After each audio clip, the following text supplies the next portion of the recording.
Thank you for being here on this finally rainy day, not a snowy day, which is really great. My name is Abid Talic of Fairfield Inn and Suites and Waukee Area Chamber of Commerce Government Affairs Board co-chair. On behalf of the Waukee Chamber, I would like to welcome our chamber members and Waukee residents to the March 2019 Waukee Legislative Coffee. We look forward to hearing from our local elected legislators, State Senator Charles Schneider, and our State Representative Kenan Judge. On state issues and following audience questions will be selected by the moderator. This coffee is being presented by the Waukee Chamber of Commerce Government Affairs Committee for the purpose of educating our Waukee Chamber members and our residents regarding political issues facing our community. The committee appreciates our professional video partner, Natasha Sofan, hired to record today's coffee. The video will be made available following the event. The Waukee Area Chamber of Commerce endeavors to promote and model the principles of trustworthiness, respect, responsibility, fairness, caring, and citizenship. In conducting today's meeting, we expect that all participants will act in a respectful manner consistent with these principles. Also at this time, I would like to recognize some of our dignitaries in attendance and start off with our past chair of the Waukee Chamber of Commerce, Mr. Kevin McCormick.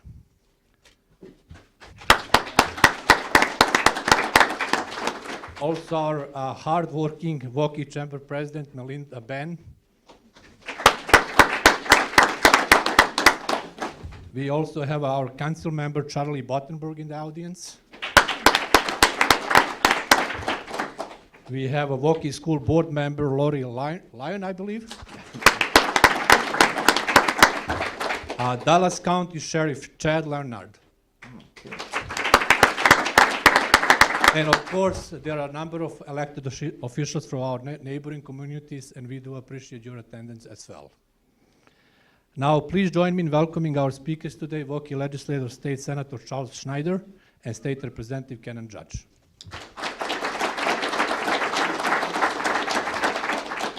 And I'm going to say my accent is thick, but I tried my best. So, thank you. Thank you for hosting us here today, and thank you all for showing up. I really appreciate the opportunity to visit with constituents, or mostly constituents at least, and I appreciate the Chamber for hosting this opportunity to have the forum. And what I thought I would do is just kind of talk about where we are in the legislative process right now, touch on a couple of bills that are still making their way through the process, and talk about a couple of bills that I'm working on as well, and just make you aware of those. So last week we just wrapped up our first legislative funnel deadline. And what that means is that, oh, by the way, my mother is here in the audience too. I see her back there. And maybe my dad, so please welcome them. They just moved to Urbandale from Newton last year. I think this is the first time they've had an opportunity to come to a forum to see me. So, yeah, nice to see you guys. Thanks for coming.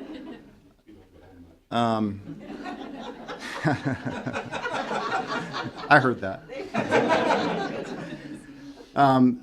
So we just passed the first legislative funnel deadline. What that means is a bill has to have passed out of a chamber or out of a committee in either the Senate or the House in order to still be alive for consideration this session.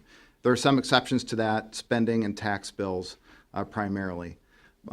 So the purpose of that deadline is to help us focus our energy and our efforts on issues that have broad support and that we think are going to be able to get through the session. There's another legislative funnel deadline coming up on April 5th, and by that deadline, a bill has to have passed out of a chamber and passed out of a committee and the other chamber in order to still be alive. So that's a month away, but that time will pass quickly. Budget targets are released. There's a little difference between what we in the Senate and what the House Republicans have proposed to spend, but we're in conversations to try and settle on final numbers so that we can pass a budget. Some issues still alive. Future Ready Iowa legislation that would address one of the biggest issues facing us this legislative session, and really every legislative session, and that's workforce development and workforce training. There's broad support and bipartisan support for Future Ready Iowa. I expect that to go through pretty quickly. There's a children's mental health bill that has been introduced in both chambers. That, again, is another important issue and one of the biggest priorities for both parties in both chambers and for the governor this session. So I expect us to get something done on that this year as well. And medical cannabis is alive as well. Most of you, if not all of you, know that we do have a medical cannabis program in Iowa right now, but it does have some limitations that we need to overcome in order to make it a more viable program so that we can help more people and so that we can make sure that it's worthwhile for cannabis companies to invest time and resources in this state. The House has a proposal or a bill that they have filed. There are a couple of bills in the Senate, and I look forward to working with our colleagues in the House to try and find a compromise to move through both chambers and get signed by the governor. A couple bills that I've been working on that have gotten some attention and have, I think, a broad level of interest. There's a mental health bill that I filed earlier this year that requires that mental health awareness and suicide prevention training are taught in grades 7 through 12 as a part of an existing health class that every student already has to take. Suicide is the second leading cause of death among children today, which is both startling and sad. I think that if we have some mental health awareness training and some coping skills training and some suicide prevention training, that hopefully we can help stem that tide and give people some tools that they need to be able to help their friends or help themselves to get themselves out of a bad situation. A whistleblower bill that I filed is making its way through the Senate right now. This is largely in response to some of the issues that we've seen happen with the Waukee School District. And the intent of this bill is to clarify and put more teeth into our current whistleblower law. One of the things this bill does is it clarifies and specifies that a person can whistleblow to human resources personnel. That's not clear under current law. It also increases the amount of damages that someone can recover if they're fired in retaliation for whistleblowing. That's important because people need to know that there's a remedy for them if they risk their jobs in order to try and do the right thing. And third, it also requires local governments to make sure their employees know that there's an 800 number at the state ombudsman's office that they can contact and call to report to whistleblow anonymously. And this is something I wanted to ask your help on. I got an email earlier this week from someone who said that they had known about that 800 number at the ombudsman's office. They called that number and they were basically ignored. And that's not right. And if that one person did this, then there are other people out there who probably tried to do the same thing. Not just in Waukee, but in other communities, I'm sure. And I would just ask if any of you have ever contacted that number and felt like your complaint was dismissed and not taken seriously, or if you know anyone who's called that number and has had similar feelings, please let me know. They can remain anonymous. I don't need to know names, but the more complaints I hear about this, the more information I have about people who have done this, the better able I will be to make sure that we're doing things correctly in that office and that we're taking complaints seriously. If that one complaint had been taken seriously, maybe this would have prevented a whole lot of issues that we've seen happen over the last year or two. And another bill that I've introduced is a barbering bill. It's a licensing reform bill. Right now, in order to get a barbering license, you have to take 2,100 hours worth of credits. It's a big expense, and it's more than what a lot of states require. So what this bill does is it reduces the number of hours someone needs to complete in order to cut hair by 600. That's about 20 or 30%, somewhere around there. It eliminates the barbering board, and it also broadens the scope of activities that someone can do with a barbering license. That bill has passed out of committee in the Senate, so it's still alive this session, and there's a similar bill in the House to do the same thing. So I will end it there, and again, thank you for coming. I look forward to your questions, and please remember, my parents are here. Thank you. Thank you, Charles, and Abid, thank you for the introduction, and to the Waukee Chamber. It's my pleasure to be here today, and it's also an honor to serve in the State House. I'll never forget that a day that I walk in, no matter how long I'm in there, so I appreciate the opportunity.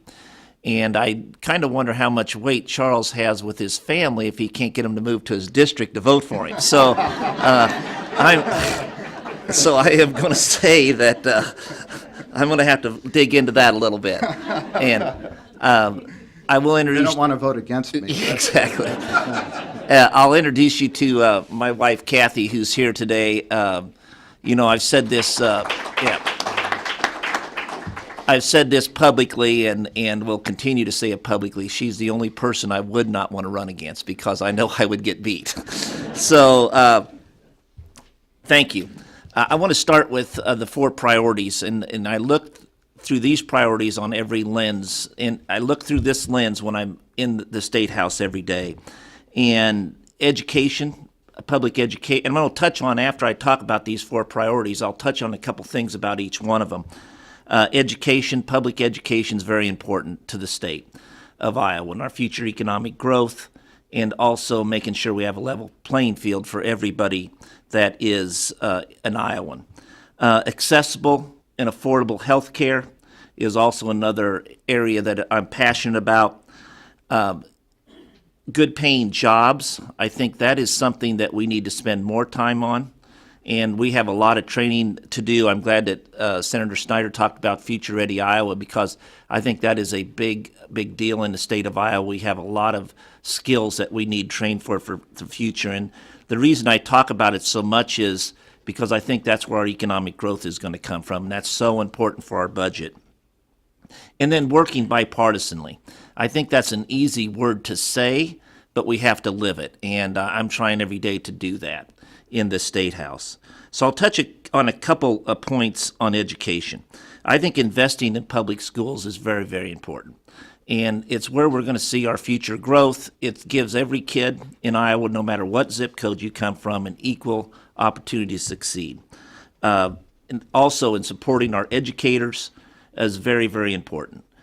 Senator Schneider did mention SAVE. I think that is such a huge deal for our community, so we have the money to expand and get our class sizes right. So with Waukee, talking with our administration here, that's very, very important for this area. Another passion is accessible and affordable health care for the most vulnerable of Iowans.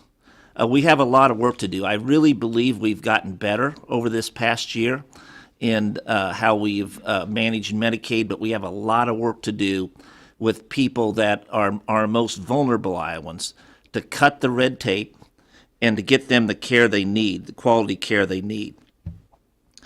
There's several places that are of our less fortunate that are and most vulnerable Iowans that are denied services, and we need to make sure that we work on that. Children's mental health is very, very important topic at the State House this year, and I'm very pleased that the governor has put the time in and has a bill that we're going to be voting on and going to fund it. I think that's the most important thing, that we fund it, and I look forward to seeing us build that out. Good paying jobs. I think there's a lot of jobs out there. Kathy and I were at an event last night, and we were talking about DMAC. There's a program with some computer training jobs, and they don't have enough people to go in and fill them. And there's $60,000 a year jobs, that we have to somehow connect high schools to these community colleges and apprenticeships to get people in good paying jobs right away, so we don't have this disparity in income. There's too many people stuck in these low paying jobs, and we have to very work hard to make sure that we get people right out of high school, getting in the right training they need. The next area, and last year I'll talk about, is working bipartisanly. I think that is so important. It is it's not something you can do overnight. You have to build a reputation, and I'm working hard on that every day. I think Senator Schneider talked about expanding the medical cannabis. That's a bipartisan bill. I think that'll work its way through the House. One of our areas in commerce that we worked on this year was the MCOs, how they handle their rebates to clients. Part of that, if this bill goes through, they're going to have to give it directly to the patient. So if they have a rebate on a drug, it doesn't get lost in the profit of an MCO. And then I also want to compliment Senator Schneider on the two bills he talked about. The mental health, starting in 7th grade, I would totally support that and help him however I can. I think that's such an important topic, and I think we'll get some bills through this year. And then also the whistleblower bill that he's chaired, and it's nice to have him in there. I can have an open door to him and him to me at any time, and I really believe that having us in there, we can work on things together. So it's a pleasure to be a part of it. So thank you.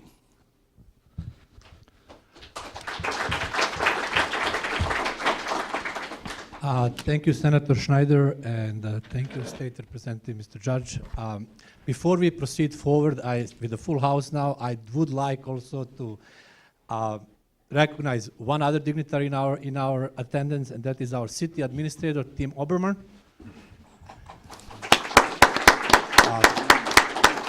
And at the same time, I would like to recognize our sponsors for this event, and not just for this event, but all legislative coffees with Waukee Chamber of Commerce, West Bank. And Melinda has somebody as well. City Administrator Tim Mormon, and then Courtney Clark also walked in. So. All righty. All right, now we are open for questions. All right. All right, thank you. Oh, yeah. All right, well, thank you very much. I'm going to stand up here if you don't mind. Sure.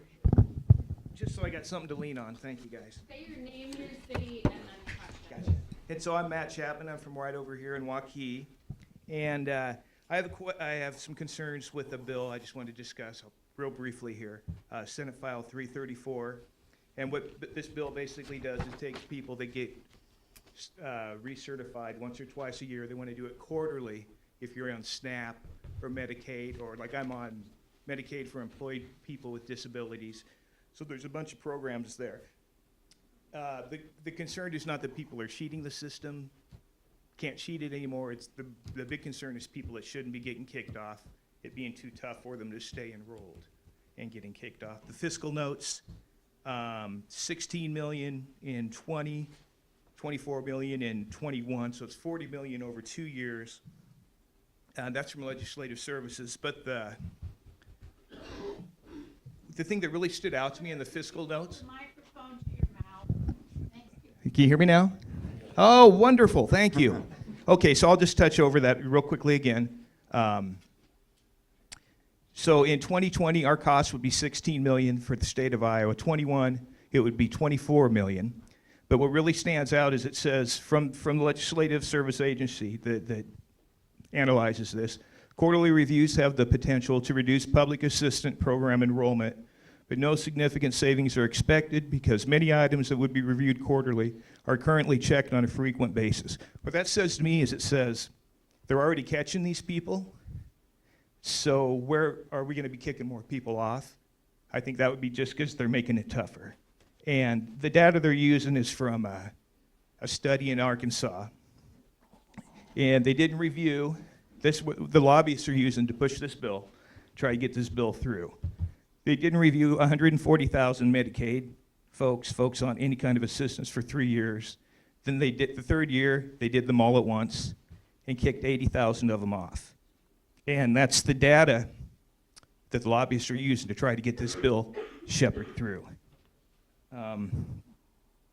So, I mean, a lot of those people contacted Arkansas DHS, and their stuff never got processed. If you're in another state and you have a medical emergency, they're going to put you on Medicaid to cover their cost. So I gave you guys all this data, so you have to excuse me, my legs are acting up on me here. Okay, and I mean, how do folks profit off being on Medicaid in multiple states? Because that's kind of what the lobbyists are saying. I just don't get that. I don't understand how you would. I think it was just DHS dropped the ball. Now this company is going across the state, across the country, trying to get these bills enacted to get a contract. So that's mostly what this is about. So yeah, $40 million over 2 years. We're already watching these people closely. We're not going to get any more people kicked off that shouldn't be on. So that's a concern. I just feel like we're just trying to push people off these rolls. And I'd like us to really slow down and take a look at it before. And I know that you can bring it to the floor, Charles, so I'm just really asking you to look at this closely, talk to me some more about it, maybe after this session, and that's it. Thank you so much. Sure. Yeah, thanks, Matt. And to be clear, I don't have the power to call a bill up to the floor. That's the job of the majority leader. Okay. What I do is I assign bills to committees when they come in. So. But are you in the leadership? Don't you have a lot of... Yeah. I mean, everyone has say in what happens, and I'm not convinced yet that this bill is a good thing for many of the reasons that you stated. Yeah, I mean, we need a strong safety net, and I really need to know that this is going to be something that's worth the time and the money in order to want to see it go through personally. And I haven't looked at it really closely yet, but I've heard similar people share the information that you're sharing with me, so I don't know that it's really worth doing at this point in time. And I should have said one thing that really concerned me with the Arkansas model is they called it locked out. They did it quarterly. If you get locked out in April, you cannot, for any reason, reapply till the following year. Yeah, and if we're already doing a lot of these things, if DHS is already doing a lot of these things that a third party would do, I don't know why we would need to. I appreciate that. Sure. Senator. Yeah, and as you can see, it's pretty emotional to me. Yeah, no, I know. Oh, thank you. Yeah, thanks, Matt. Next question. My name's Elaine McClemens, and first I apologize for not being haven't had a chance to read up on this, but it's the funding, or let me see. It's about education, and it's about private schools wanting to be funded for, and then is that going to take a piece of the pie from public schools, which are already grasping for every dollar? And I hope I've made myself clear. As I can see, voice is shaky, and feel I'm getting red. But That happens to me every time I'm yeah. up there too, so And as I totally said, understand. I have not had a chance to read that much, but I just want to know what your feelings are about that. I think that our public schools, if you choose to send your children to private school, which is your right, then that's on you, and that the state already provides good education in their public schools.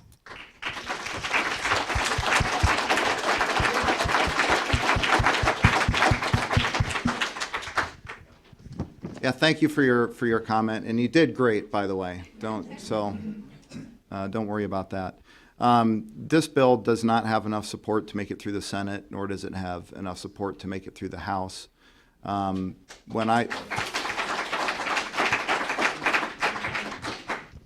before I'm convinced this would be a good thing, I would need to see more data that this actually improves student achievement in places where it's been implemented. I haven't seen anything convincing. And then I would need to know that it would be worth the expense, and I'm not convinced of that either. So there's, like I said, it doesn't have the support in the House. It doesn't have the support in the Senate. And I don't see us moving forward with this bill.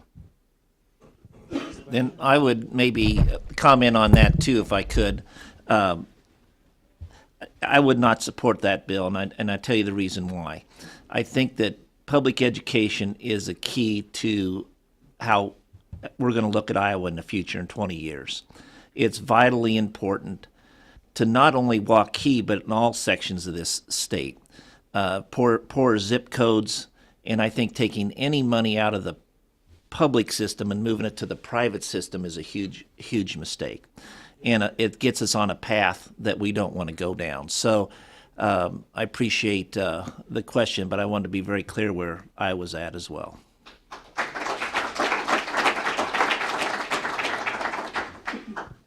Dave Dykstra, Windsor Heights. Since we're on education, the Save Penny legislation is moving its way through. It's out of committee in one. I think it's in the Senate side. It's in the Ways and Means Committee. What's the trajectory or the possible timeline on getting that bill to a full vote in both chambers? I expect that bill to pass both chambers this year. This is something that I know the Waukee School District needs. I know the West Des Moines School District needs. They need it for bonding capacity, if for nothing else. And both of them have exhausted their bonding capacity. If they want to float 10-year bonds, then the current law expires or will expire in 10 years, so they won't even be able to bond after this year. So I do see something passing both chambers and being signed by the governor this year. Next question. Good morning. Leslie Christensen from Waukee. Thank you for taking questions and coming out to hear your constituents. I wanted to ask more about what Matt Chapman had asked about with the quarterly renewal for Medicaid. I'm a social worker, so I worked with the families impacted by the MCO transition in my former job at a nonprofit, Visiting Nurse Services, which is now Every Step, and I'm now working in Des Moines Public Schools. And I think it's important for those of us in the room, as well as those of us able to make decisions, to understand that when families do apply for Medicaid, it is a 45-day wait. So if you have anyone that has a medical issue or a need for a prescription, they're already waiting 45 days. And when we had the transition with the MCOs, there were all kinds of issues and glitches and problems. And if a family happened to fall off of Medicaid at that time, they would have to switch their MCOs. That was a possibility, which meant sometimes having to change pharmacies, change providers, go back, get new prescriptions. I'm bringing this up because I do have pretty grave concerns about how the families I work with, which are some of the most vulnerable families, would be impacted with the quarterly renewals. I do think there'll be a ton of errors, and I also don't think our system is capable of talking to any other system right now. If this was to only impact adults, the way we process Medicaid is by family and by household. And already, since the transition to MCOs, we've had issues with newborns not following the household and the family, getting unattached, getting dropped, having to reapply. And it is a very cumbersome process. It takes hours on the phone to remedy. A lot of times families have to go down to Carpenter to apply in person.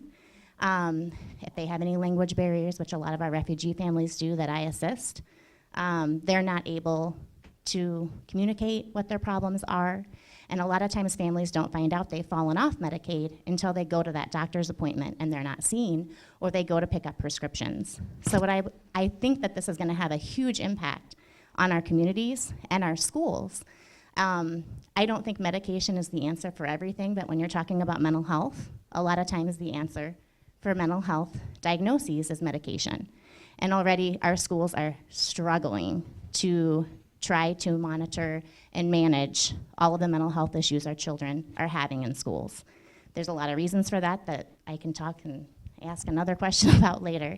But if they don't have access to their medication, that's gonna be just another burden the schools are taking on as they need more and more one-on-one support.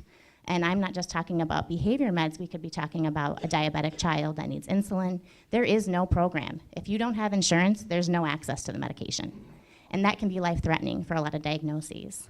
I think this is a really bad bill. I don't think it does anything to help our state. Even if we save money by kicking all these people off, the cost that's going to shift to everything else, whether it's the ER, the schools, the classrooms, the teacher burnout, it's a bad bill, and I ask that you guys don't support it.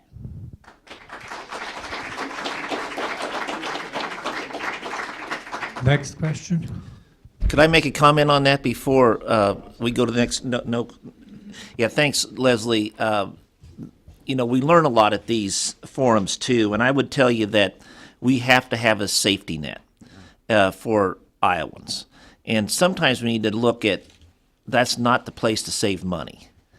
And I'm going to put my business lens on it. How I acted in 38 years in business is sometimes you have to move slow. And if we try to change a whole system, and what I've found out, a lot of these most vulnerable Iowans don't have the support staff to go through all this red tape to get it done. And they fall off for no fault of their own. So, I think we ought to be looking for ways to help these people and not ways to make it harder for them. So I know that we will definitely take this to heart and make sure when this bill comes, that's why we do these forums. So I appreciate you bringing it up. And I appreciate your perspective on that too. Thank you. Can I add one more thing I forgot to mention that's important too? Sure. The thing that I see a lot with the kids falling off is mom falls off right behind them. She finds out. So when she's at the pharmacy, because she doesn't have a car, and she's taken the bus to get there, finds out she doesn't have Medicaid. Now she's got to wait an hour for the bus to come back, get over to it's a mess. The birth control is something she also can't get anymore.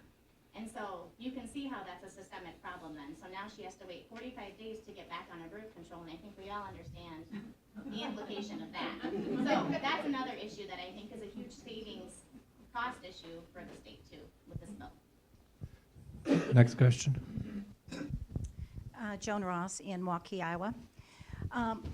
Along with the bill that you're talking about, mental health and suicide, and I know this is an old cliche, we hear it all the time, but if you take and you read the newspapers, a lot that has to do with the suicides is bullying. How do we really address the bullying? I know that they say they do training in schools, et cetera, and I think bullying starts long before 7th grade. So I think that, and in my opinion, that has some effects on the mental stability of some of these kids, as well as if you look at the suicide rates, a lot of it has to do with bullying. So how do you propose to maybe clarify or make that more a part of the bill that you're looking at?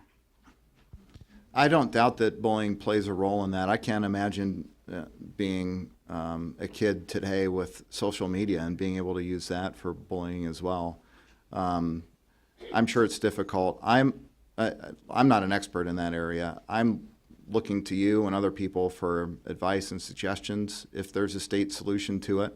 I don't know if there is. I think the legislature passed some bullying bills several years ago, but I don't remember exactly what they did. Maybe some people here do and could speak to that. But if you have ideas or if someone else has ideas, I'm more than willing to listen. I got the idea for the mental health bill that I filed from a constituent, actually from a West Des Moines school board member. So I'm open to any suggestions or ideas you may have. Joan, I'll add to that too. I think that's a very important part. I don't know that there's a state solution to it, so a law that we can pass. But I do think this training for mental health in starting at grade 7 that Senator Schneider has drafted, I do believe we could put something in that to make people aware of it. I don't know that there's a legislative process that we can go through to stop it, but I think it's up to all of us to stand up and teach our kids to stand up. If somebody's getting bullied, we got to teach in this class how do we stand up for that other person, somebody else. So it has to be a mixture, I believe. Bill Smalley, Waukee. Thank you for coming out today. I guess my concern, I just want to have you maybe explain to us or to me, recently it came out of committee was that, I guess it's, I don't know the bill number, but it's the voting bill, and about making the changes, taking the polling places off the university campuses, changing the election hours, you know, taking an hour away. There's a number of things. So I just want to, I guess I'm not really following. It's like you're finding a problem or creating a problem that's not a problem. You do that a lot down there. And so I just need someone to explain to me what the theory is. You know, if you'd come out and explain to me and really admit what the reason is, which I know what it is, because on the campuses we know how they vote more. You know, I'd probably have more respect for it. But to come out and say, oh, we need to do this, but why? Where is this coming from? And also to leave it on private schools, be able to have them have polling stations, and not our public campuses. We pay taxes, we support those. And so I'm just curious where you're at on that and where this came from and how close this could really become reality. Thank you. Sure. Thanks, Bill. You're talking, I think, about the election bill that was filed in the Senate. I know there was one filed in the House as well. I don't believe it had the provision about voting locations on public. I don't think so, no. So I don't know why that's there. That's a corny idea to me. I voted at the University of Iowa, and I voted Republican. So I don't really get why that's in there in the first place. You'd have to ask Robbie Smith. He's the one who drafted that bill. I'd be interested in any other input people have on that bill. I haven't had time to digest it myself yet. I'm sure it will be changed before it comes to the floor for a vote. There are some fixes in there to things that are problems, like the barcode issue that happened in Northeast Iowa with the election there. So there are, I think, some bipartisan fixes to some issues that we do see. I'd be interested in your feedback, too, on closing polls at 8 p.m. City elections already close at 8. School board elections close at 8. To me, it doesn't seem like a big deal. I'd kind of like to figure out who wins sooner in the night, personally. But if that's, if people out here or across the state see that as a big hindrance, then I'm going to let that guide my decision on it. But to me, 1 hour earlier doesn't seem like a big deal. That's what most states do. I think Iowa keeps its polls open later than most. Next question. I'll make a comment on that if I can. I think we ought to be finding ways for people to vote easier, and to make it. Taking it away from college campuses, to me, doesn't make any sense. And some of these laws are drafted, and they have a tendency to work themselves out in committee before we get to the floor, and reasonable minds do have an effect on these bills. So the barcode issue is a problem. We do need to address that, and we have a bill coming to do that. But we just have to be fair and make sure we let everybody have the opportunity. I, along with Senator Schneider, will tell you that in an email from a constituent, a phone call, a letter means a lot when you're making a decision, especially when if they're just not generated by some computer program that's coming to you, and that happens. But when somebody emails you or writes you a letter or calls you and tell you how you feel, it has an impact on how you vote. So I appreciate those comments and tell you that I think that to the 8 o'clock, to me, that reasonable minds could agree that probably isn't going to hinder people from voting. So I think we can come to some kind of bipartisan solution and make it so the barcode system's working out. And if we want to go to 8 o'clock, we can go to 8 o'clock. But I think we ought to look for ways to make voting easier for people and instead of taking it away. I'm Ken Briggs from Clive, and I'm involved in a lot of different things. I'm vice chair of the State Mental Health Planning Commission, and very involved in education things, so forth. I want to say just a second on the education, and which ties into the mental health. We can't go this route of taking nurses and librarians out of the schools.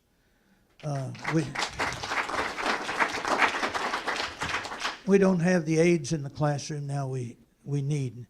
My daughter's kindergarten teacher, she has over half of her class, because she's the most experienced kindergarten teacher in her building, over half of her class are children on mental health medications. This year she has 3 autistic children in her class, and one of them can't hold a pencil or talk. And she's one lone teacher trying to cope with all that. And yet, I'll also bet you her class is going to have the highest average score at the end of the year. It has the last 2 years in a Des Moines district. She's that good a teacher. But because of funding, she hasn't had a raise in several years. And that's becoming a problem. That's part of it. The other aspect about it with kids and bullying and so forth is also, there's just a lot of pressure in schools today. And I know when I was in Southeast Polk at Altoona Christian Church, as their pastor, every child that committed suicide was one of the top kids in athletics and grades and everything else. It was always the top kids that were committing suicide. They were the kids under the most pressure, and nobody was recognizing it really. My major concern right now, though, is the Planned Parenthood. She talks about women not being able to get birth control. I've got a child that's disability. She's on Medicare. Medicare won't pay for her birth control. She has always gotten, the last several years, her birth control and gynecological care through Planned Parenthood. When I first went to the Planned Parenthood offices in this city, in Des Moines, I was absolutely amazed at the amount of sex education that was going on, the amount of care and gynecological care, the amount of positive things, and all those things were lowering unwanted pregnancies.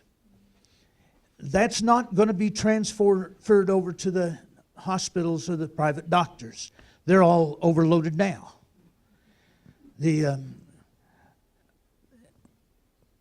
With birth control, and they'll talk a lot about abortion. This is a pastor that started counseling women and couples before Roe versus Wade. I don't want to go back to that. I buried a couple of women who had coat hanger abortions because they felt that was the only thing they could do. I helped women who didn't need more children and physically didn't need more children and were on birth control, but they still got pregnant. And I had to find money and a state to get them to where they could get an abortion that they needed. A lot of people that talk to me about not wanting abortion are people, it's faith issue. And the last time I knew, and I've worked in a lot of denominations as a military chaplain, the last time I knew in this country, no faith group imposes their beliefs on everybody else. We've got to leave the freedoms. Thank you.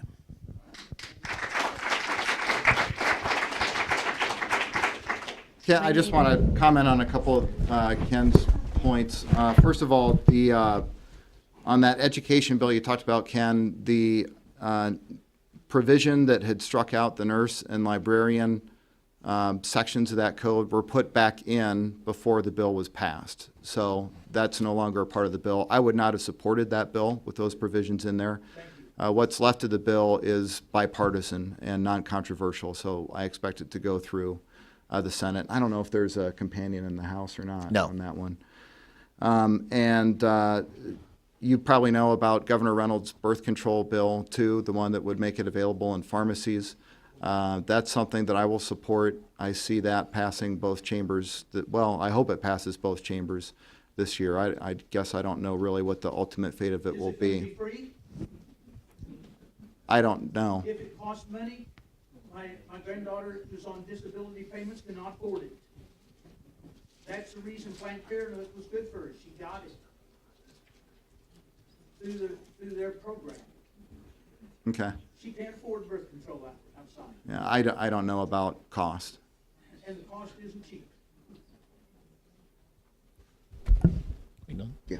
Yep, I'll comment on that. I think that the teacher librarian and the teacher or school nurses are vitally important to public schools. So I'm glad to see that was struck out. There was no way that was going to get through.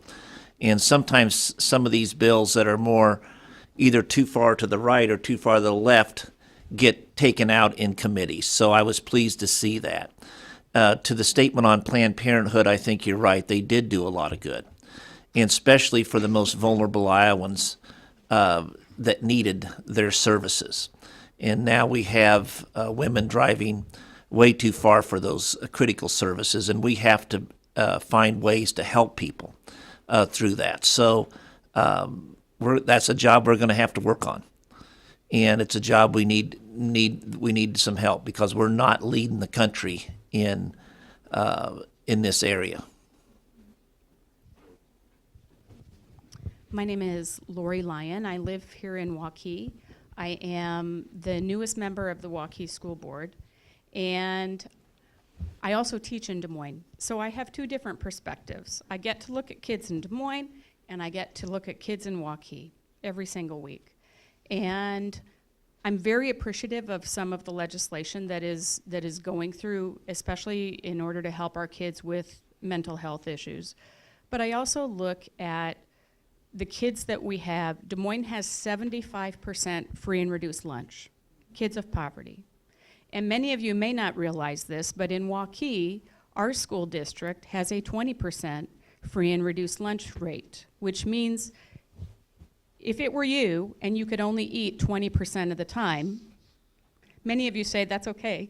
But if you didn't get to choose when you got to eat and when you did, it would be an issue with you. We do have a 20% poverty rate with our children.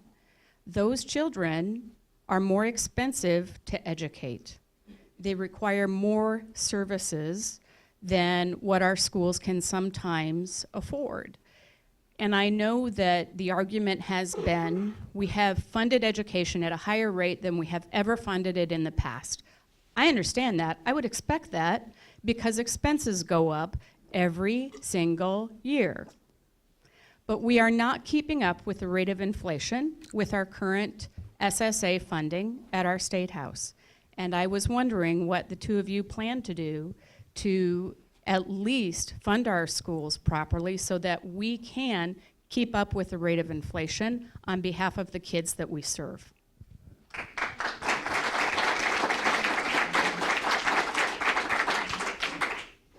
Thanks, Lori. And funding is, of course, a critical issue. You and I have had several conversations about this, and I appreciate your service in particular on the Waukee School Board. And I know you know that, but I want to make sure other people know that too. We've done a few things to try and put as much education or as much funding into K-12 as possible in the last few years, two of which have been pretty tough budget years. Last couple of years, we held K-12 education harmless when we had to deappropriate funds from other parts of government. We've freed up school districts to use funds in different levies that previously had been restricted to put those funds towards education. And I'm open to other ways to try and free up resources for school districts so that they can put money where it's most needed. I'm interested in looking at increasing funding for the ELL waiver as well so that we can help gear money toward those valuable and much needed resources. So any other ideas that people have, you or Liz from the West Des Moines School Board who's here, or other or parents, I'd be happy to take those into consideration and see what we can get done. You know, I'll make a mention of that too. Public education, I stated it first and foremost. The first thing I talked about is very important. The reason why it's so important is it's our economic driver, our engine that makes us go. And I believe that public education should get the first bite out of the apple. I think that's what we should talk about the very first thing. And although we did fund it 2.06% this year, we should have been at 3 and found the money, and that's where it should have came from first. Because Waukee and all of our public schools, and especially in the poor zip codes, need this so we can pay our teachers right, we can make sure that they have what they need.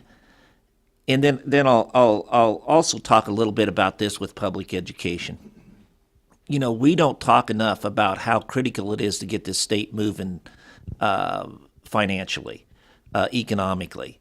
We're not leading the country in economic growth, and we should be. In order to have the money we need without raising taxes, and we can't raise taxes anymore in this state, we have to get this economic drive. We got to be finding ways to get better paying jobs in here and getting people to work.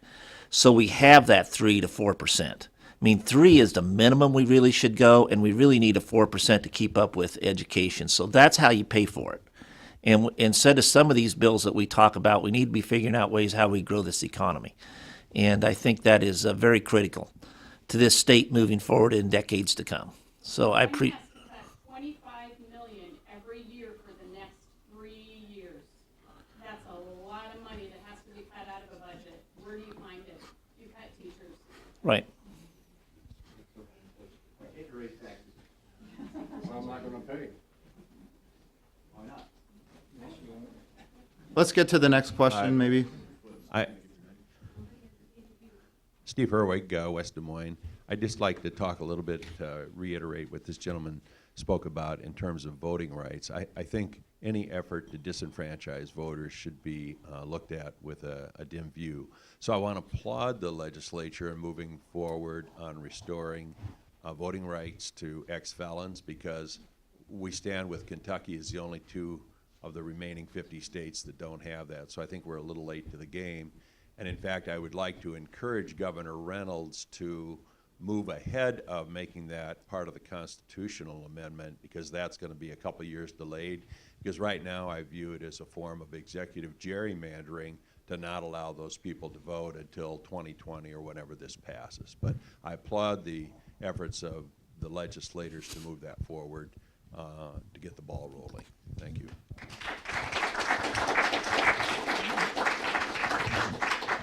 Thank you, Steve. That is an issue that's still alive in both chambers, and it's something that I support finding a way to get done, and I hope we're able to get it done. The water bill that's coming up, as far as, I'm Veronica Lack from Dallas County Soil and Water Conservation Board. We're seeing the raise in our water at our faucets of anhydrous ammonia after all of the Bill Stowe or Zinnias or whatever group filters and treats it. Anhydrous ammonia, when chlorinated, creates high levels of trihalomethanes also. It's a carcinogen, but it causes these tremors we get after drinking it for many years, according to the University of Iowa.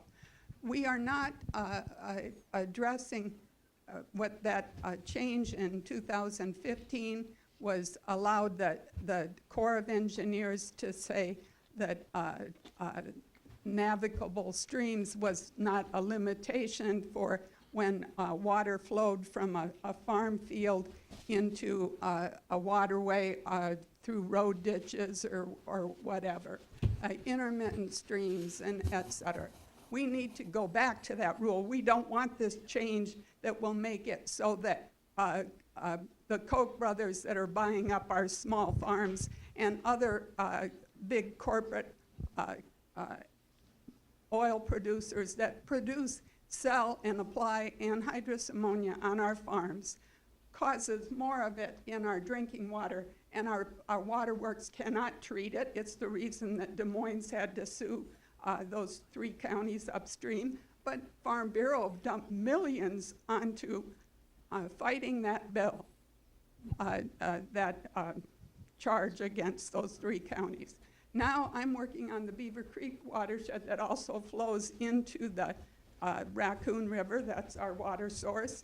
We need to document the anhydrous ammonia, that before we do a conservation project, I'm looking for funding. I was at the state capitol lobbying for funding for documenting the improvement possibility of each conservation project, so we concentrate our limited funds on those conservation projects that limit the point source polluting that Branstad and Grassley and Ernst, who benefit from this point source polluting and allowing it into our water. We need that 2015 rule to be upheld. It was fought for under President Obama when he installed my son's Russell III equation to limit the point source polluting of those ag chemicals. Trump redacted the Russell III in February of 2017. We need to have that reinstalled.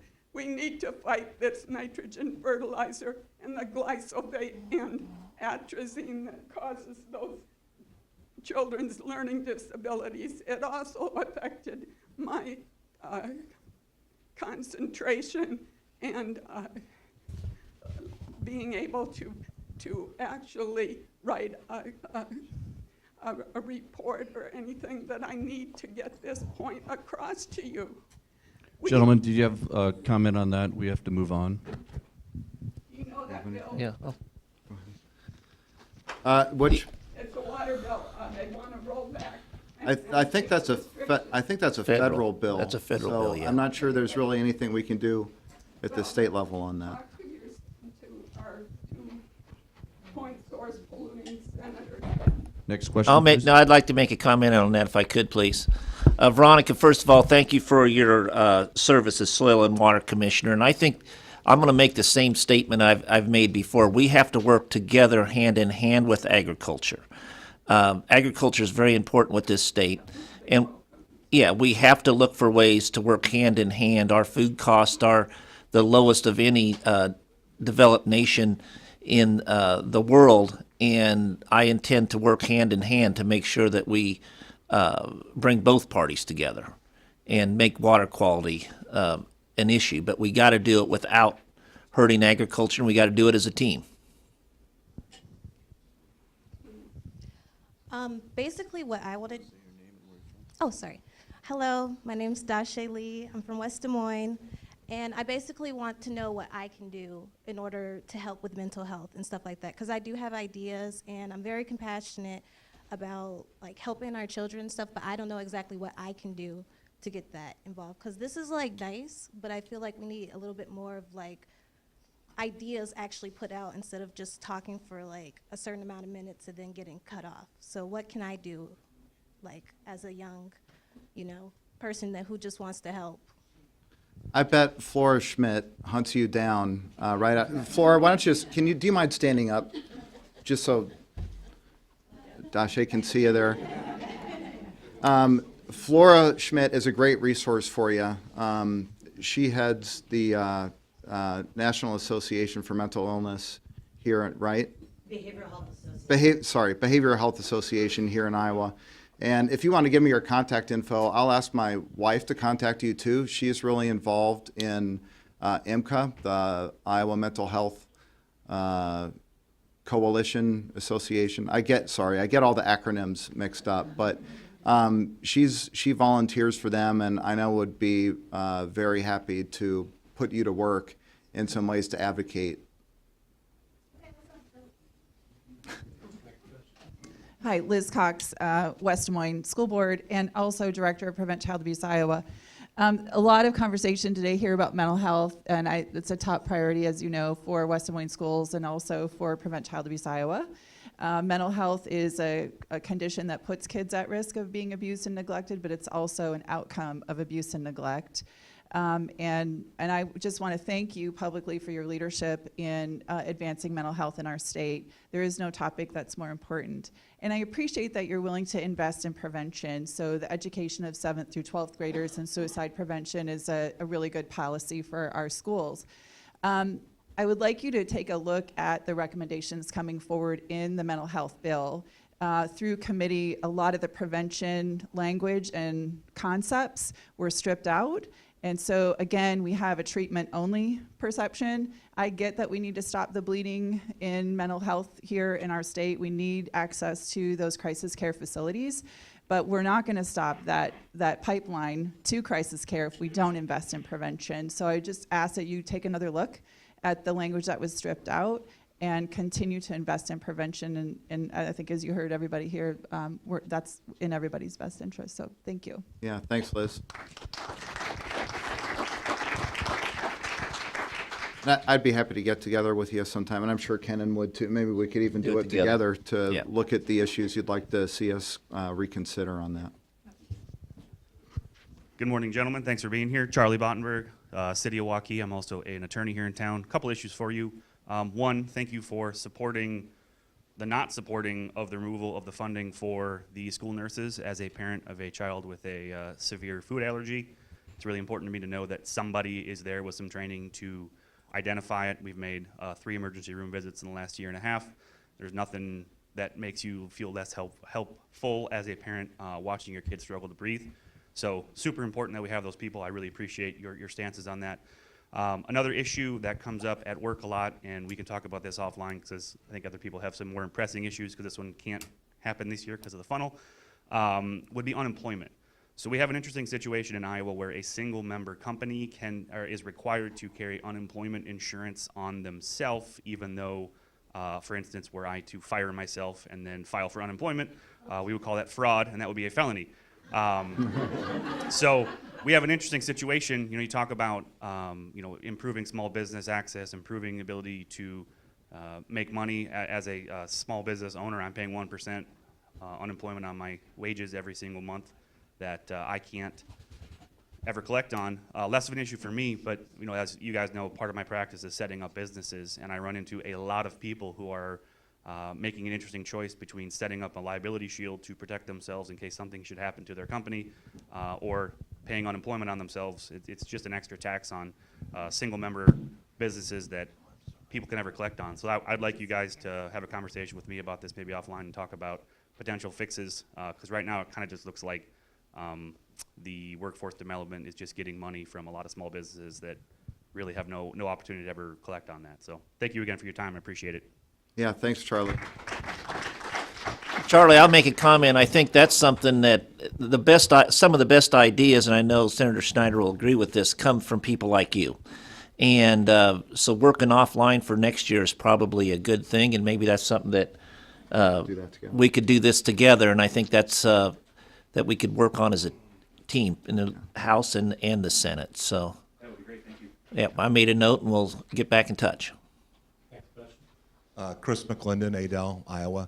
First of all, could you guys possibly come up with some type of bipartisan resolution or a law just to end winter?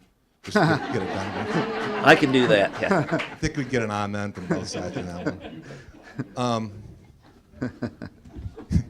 Keeping on my theme of the environment, I read pretty compelling pros and cons for I think what they're calling the solar tax, what Mid-America wants to do in terms of, I'm seeing a lot more solar panels. The Palms Theater over here has solar panels. Dr. Countryman just north has solar panels. And so I read both sides of the story. I was just wondering where you folks are at. Maybe you can explain it first and then just tell me where your opinion is on that. Thank you. Sure. So my understanding, and I haven't read the bill completely yet, but my understanding of what the bill does is, first of all, it would apply to investor-owned utilities, so Mid-American Energy and Alliant Energy, and it would allow them to do something that RECs, the rural electric co-ops, and municipal utilities are already doing, and that is require some kind of fee that's dedicated toward the actual grid infrastructure that everybody would pay, even if they have solar panels and do net metering. To me, that makes sense. Everyone uses the grid, even if you have solar panels on your roof. You're using the grid to take energy off during non-peak times and put energy on during peak times. And you're utilizing the grid 24 hours a day. So I think it makes sense to have some kind of fee like that, just like RECs and municipal utilities are doing. Again, I haven't had a chance to read through it thoroughly, and if people have comments on that, I'm happy to hear them. Yeah, I'll answer that from my end. I was able to, on Commerce, that came through Commerce Committee, so I was able to really, and sometimes when you're working in the committees, you have, Charles may have a different view or a different level of interest in it until it comes to the committee. So I've really studied this bill. I did vote against it, and I can tell you the reason why. I believe solar energy we have to get to more solar. And if you have a small business and you have solar today, it's called net metering, you put money back you put electricity in the peak times back on the grid. And it doesn't travel very far. It goes to the next business right next to you to be used. And in the summertime, when the solar is most powerful, you're creating that energy during peak demand time. So really, a company like Mid-American Energy has to go out during peak demand time and buy electricity, and it's a lot more expensive. So there's a study being done, a 3-year study by the Iowa Utility Board that ends a year from now to give us the exact cost. To me, we're rushing this bill through before we have the study. So I did vote no on it. Mid-American Energy can still expand solar if they want to, but I heard from, literally hundreds of constituents that were opposed to this bill, and a big percentage of them are using solar. I think there's solar is going to be our next win. So it did pass out of committee 10-8. I did vote against it, and it'll be coming to the floor in the Iowa House. I'm not sure if it's on the calendar yet. So thank you for your question. Hi, I'm Anita Warren. I live in Waukee. I just have some observations that I wanted to pass on. You were talking about ending voting early at 8 o'clock. To me, that's where you need a study. How many people actually vote between 8 and 9? That's if a good it's like idea. 5 people out of 1,000, we probably don't need that extra hour and can let those poll people go home, because That's a good as we idea. all know, you have a hard time finding people to man the polls. Another thing with like mental health, kids on Medicaid, all the different issues we heard around health issues. To me, part of what we need in Iowa is what I've heard called a living wage. We need to have, as Kenan said, higher paying jobs, get people in those jobs. And I think that will eliminate a lot of the problems that we have.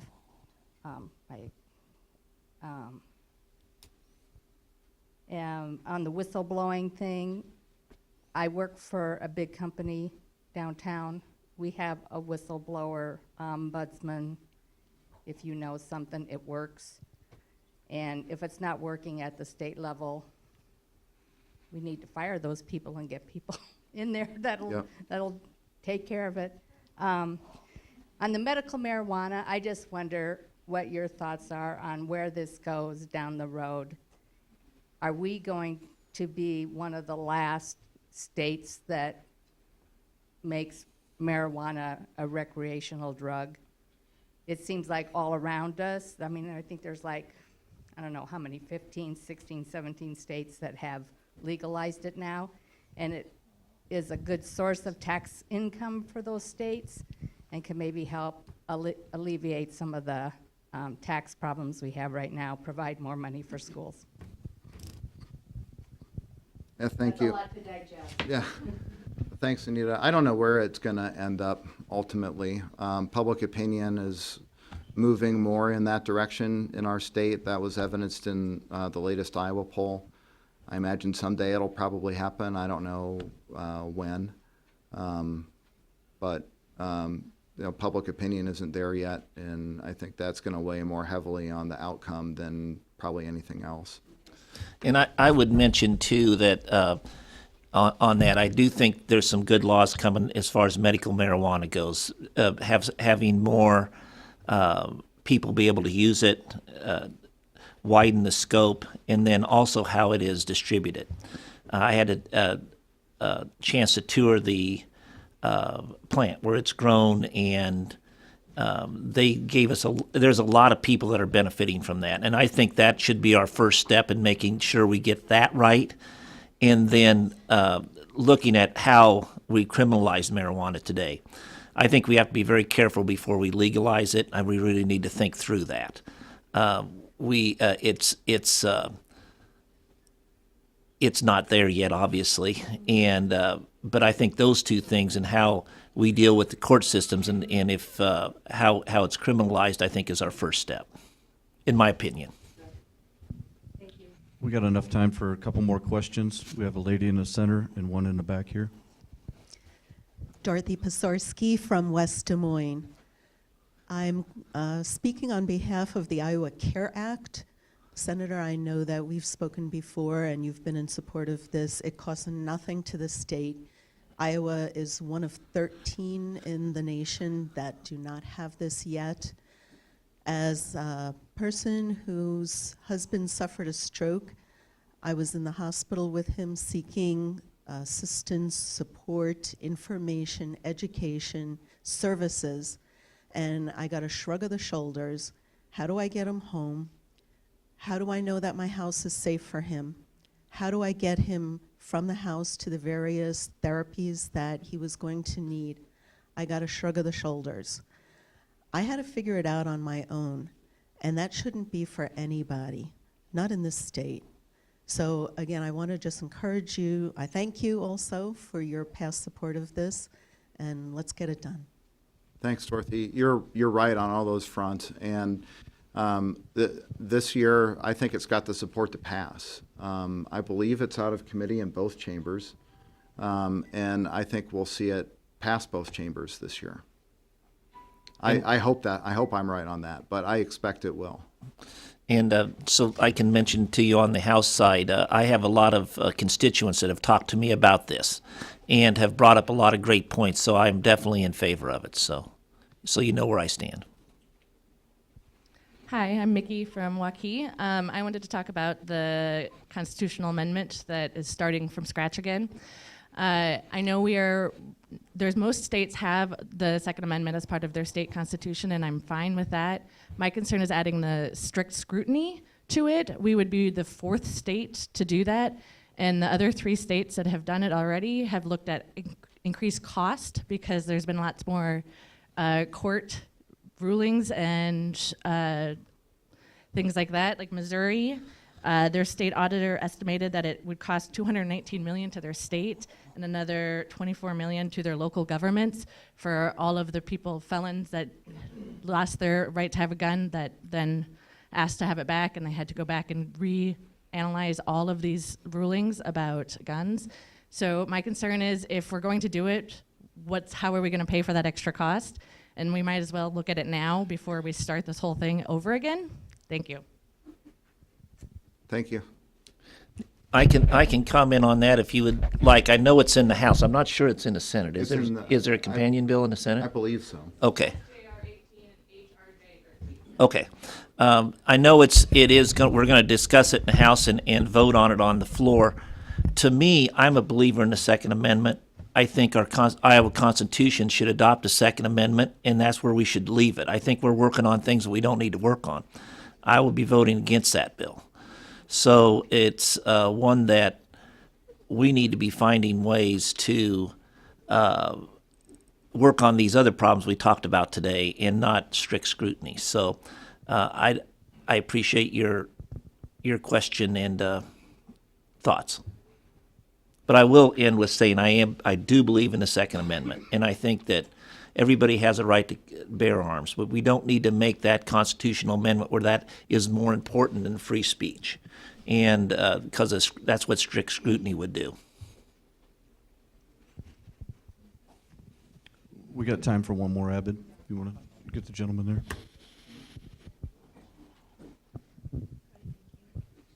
Hello, my name is Gabriela. I'm coming from Des Moines. And I just wanted to remind you that there's this abortion constitutional amendment that is still passing. And the fact with this bill says that it's not going to protect the right or give funding to have an abortion. The Supreme Court has declared that it's a right. So how are you attacking this decision? We were talking here about protecting like the most vulnerable ones, like Iowans. So what's going on with this? What's going on with women's health? I just wanted to remind you that how can we go back? As someone said before, we cannot go back. We need to continue forward. So just think about it. Thank you. Thank you.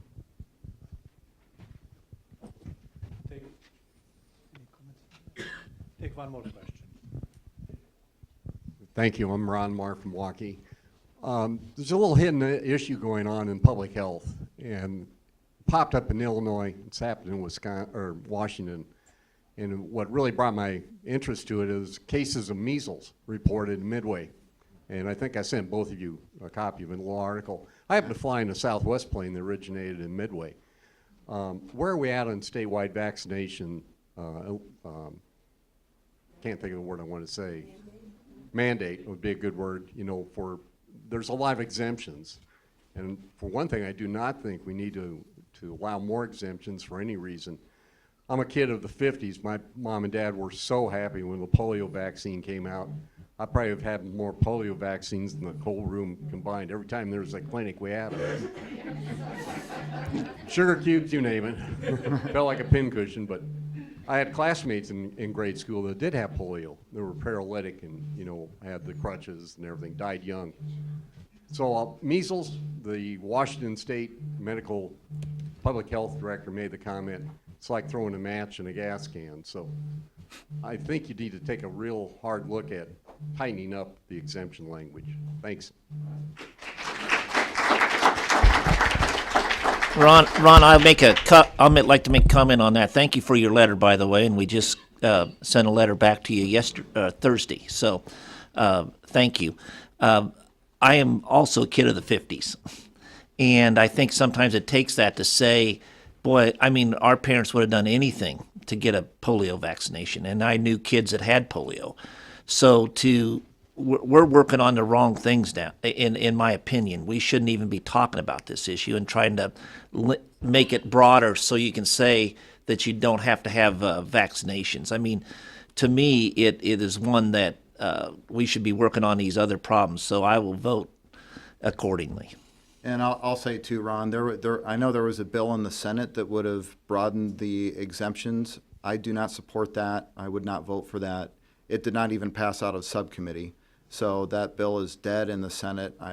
If there was a bill. There was a bill in the House too. Okay. And I think I'm sure it's dead in the House too, right? I just don't see how that. We won't, support it. Gentlemen, on behalf of the Chamber, I want to thank you for being here this morning. Great conversations within the city.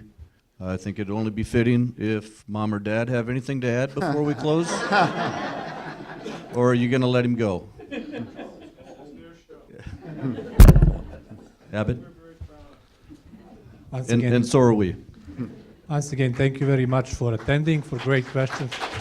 We also do want to thank again our sponsor of this event, West Bank, and for continued support the event. At the same time, yeah, Arvid, I just wanted to just say thank you for everybody also a bit, and then also say, and I didn't mention this the last time, but if anybody would like to get on our newsletters, we both have newsletters that come out every week, and I know I read Charles. They're quite informative. We spend a lot of time on them, and would love to have your email address if you would like to get on that letter, and if we can just put them on one sheet, and I can share it with Charles if that's okay too. So I'll have a piece of paper up here if you'd like to write your email address down if you're not already getting our newsletters. I think it's a great way to communicate, and it's also a way for you to communicate back with us too. So thank you. Thank you, State. Thank you.